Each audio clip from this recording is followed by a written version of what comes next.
yombal torop waay yow. waaye yeneen nag dama ko rusoon a indi. pour lan dafa xaw a doy waar moo tax. mën naa indi lii rek.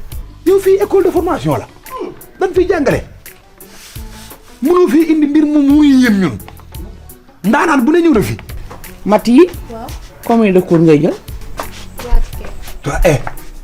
3 tickets lan ah fii du école yooyu noonu de dañuy liggéey. ma ci xam.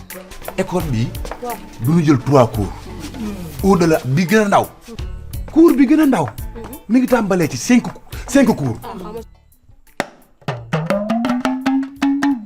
lëmbal nga ba pare jëm sa borom kër. tu vas s'asseoir comment. dugg sa cours boobu neex na téemaa ñëw foofu nga ñëw fii. ah lee neex na waay. te bi ci gën a doy waar. mooy monot. monot. yow looy doyee monot ci biir néegi sëy wala ci mbedd mi yow xanaa koy sëyal ban ngay sëyal. waa xam nga nag ki may sëyal dafa nekk agresseur. agresseur. say accessoire néeg teg ko ci kaw table bi boobu. accessoire. waaw. man awma accessoire. nga ni. awma.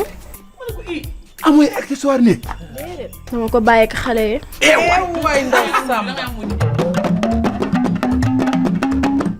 xam nga ni fi mu ne nii sa wërëñ rek xajul ci Mor Thiam. jeeg dafa war a mën fecc surtout lëmbal nag. waaye yow xam nga ni ñun bu ñu sàllati ko pis duñu wodd. waay dëgg neexul. jigéen buy sëy du yor ay we. ah du ko rek. mais waaye bu nekkee est-ce que mi ngi xay. surtout bonne question. est-ce que mi ngi xayu yëre jëkkëram. daa ngi koy xayu. waa des fois ma xayu nag des fois du ma xayu. nga ni. des fois nga xay loolu faute la bindal. des fois du ma xay. du ko loolu ñu ko ciy may. 2,5. ah yaa booy jëlal say accessoire néeg nga teg ko ci table bi. jinjeer. petit pois mieux. i becco bi bën yi yaatu na lu ci ne mën naa dugg génn lu ci mel ni bër bëtër. acca maa fi piic.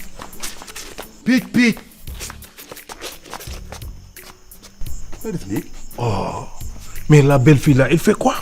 Day foot. Hein? Mais ça c'est révolu. Hein? Ça c'est du travail de force. Hein? Mais il y a des machines à laver. Plus facile que le travail dans la salle. lii ci xale bu ndaw yow déjà yow duggagoo ci néegu sëy. duggaguma waaye damay dugg. Très bien. damay am di.